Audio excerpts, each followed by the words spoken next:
If you want to destroy the Khilafah, okay, you have to make sure that it cannot be restored.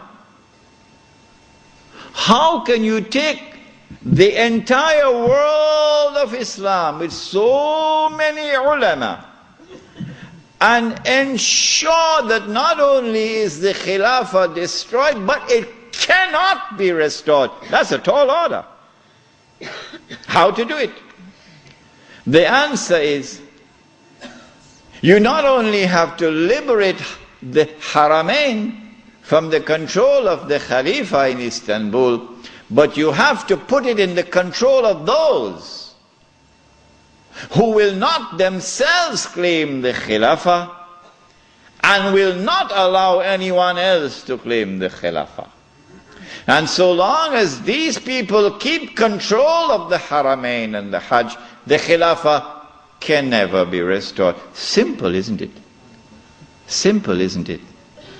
And so that was why they had to make the trip to Riyadh to meet, what's his name? Abdul Aziz Ibn Saud. Correct name? Of course it's a correct name. Why are you afraid to mention it? But Abdul Aziz Ibn Saud did not control the Hijaz. So he couldn't command the check for £7 million. He had to be content with something less than that. So what the British offered to him was, if you would sign the same kind of agreement with us and violate the specific command in the Quran and betray Allah and His Messenger and betray the Ummah, if you will do that, we pay you £5,000 a month. Would you accept that? Abdul Aziz says yes. Yes.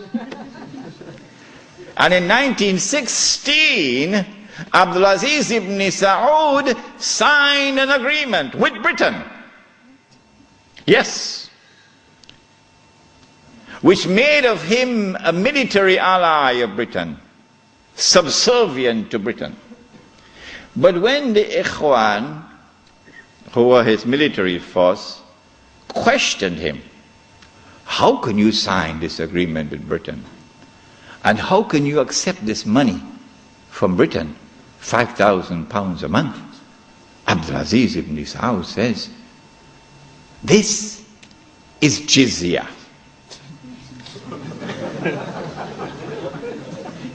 Jizya is what they pay to me because I control them. It was dust in their eyes and they swallowed it. And so Abdul Aziz ibn Saud got away with it. Massive betrayal, and a very dangerous plan is now in place. As soon as the Khilafah is destroyed, that Abdul Aziz ibn Saud will be given what is known as the green light, something that Saddam Hussein knows about, the green light. And then he will attack and take control of the Haramain. And when once he does that, he won't make the mistake of ever claiming the Khilafah for himself. And he will never allow anyone else to claim the Khilafah, because no one else can take the control of the Hijaz and the Haramain from them, because they are supported by Britain. And so goodbye to the Khilafah. It's gone. It can never be restored. Never, never, never be restored. So long as Britain and the United States of America underwrite the security of the Saudi state, you can never, never, never restore the Khilafah. By 1919, the Ottoman Empire was in shambles, falling apart. And a British army under General Allenby, with many Arabs and Punjabi Muslims fighting faithfully under his control, attacked the Turkish garrison which was defending Jerusalem, defeated it, and liberated the Holy Land. This was a joyous day for the Jews, because now the countdown is really moving forward and the golden age is coming back. In the same 1919, when the Ottoman Empire is collapsing and it is losing all its non-Turkish possessions, all the Arab parts of the Ottoman Empire are falling away, the Greek army now invades the Turkish mainland, Anatolia.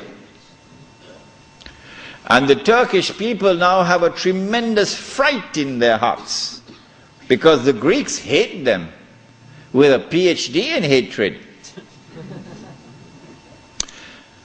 So Britain now has to create a Turkish general who would appear to the Turkish people as a savior who has come down from the heavens with his hands resting on the wings of angels to save the Turkish people.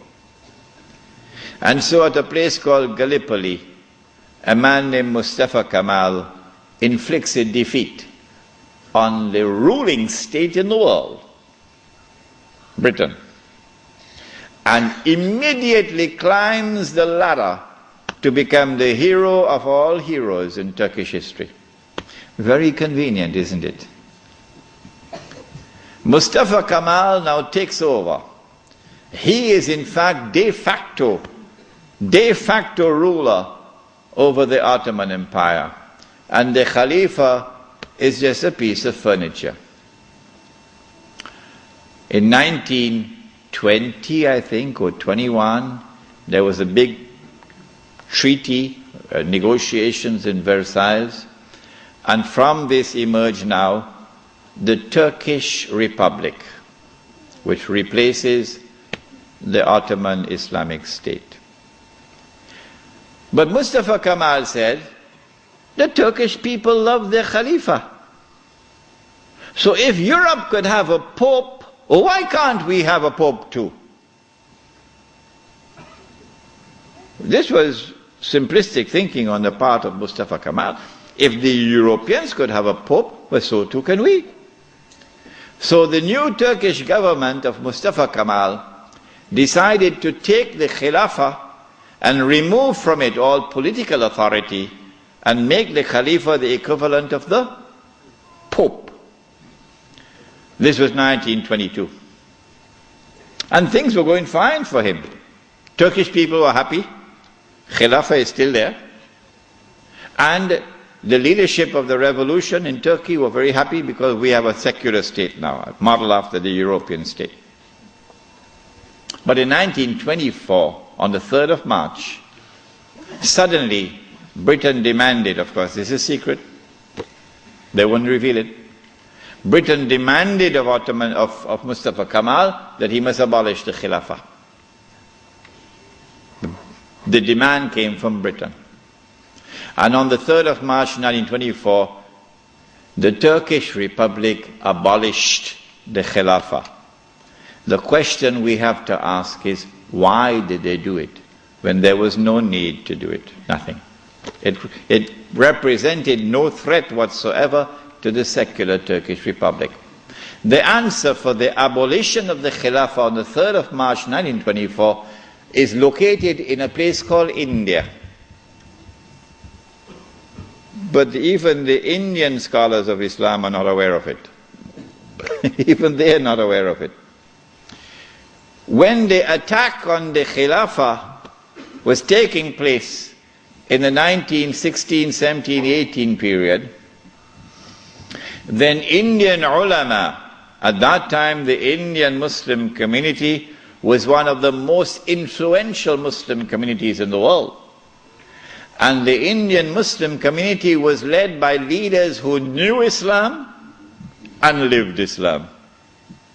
Men like Maulana Muhammad Ali Jawhar, Maulana Shaukat Ali, Maulana Sayyid Sulaiman Nadwi, Mufti Kifayatullah, men who knew Islam and lived Islam. And they wanted to get rid of British imperial rule in India, so that when they got rid of the British, they could restore Islamic rule over Muslims. That's all they wanted. Get rid of the British and restore Islamic rule over Muslims. And they realized that they could mobilize the Muslim masses of India over this issue of the Khilafah, because everybody loved the Khilafah. And so they established a movement which they call the Khilafat movement, Harakatul Khilafah, the Khilafat movement. When they established the Khilafat movement and it began to mobilize the Muslim masses, the body which was sleeping is now waking up for revolutionary struggle to preserve the Khilafah in Istanbul. The leader of the Hindus realized, but wait a minute, the Muslims want the same thing that we want.